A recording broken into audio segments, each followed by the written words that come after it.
ராமேஸ்வரத்தில் போய் செய்தால் எந்த பலனோ அந்த பலனை அடியனுக்கு தந்து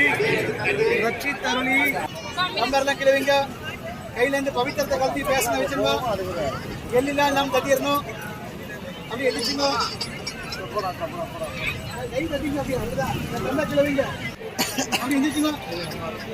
பேசுற கிழவிங்க ஐயா பேசுற கிழவிங்க நின்னாட்டிலே 3 கொடுத்து தேவதா மகாதீப வைக்க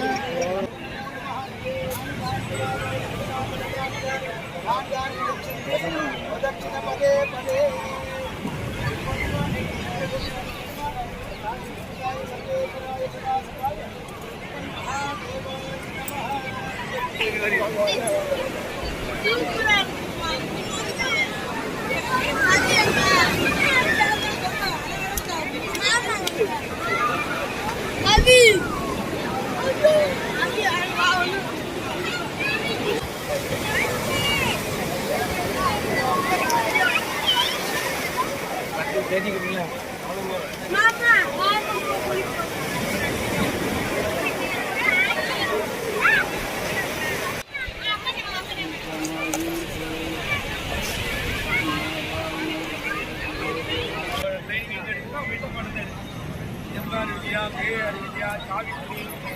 ராஜோ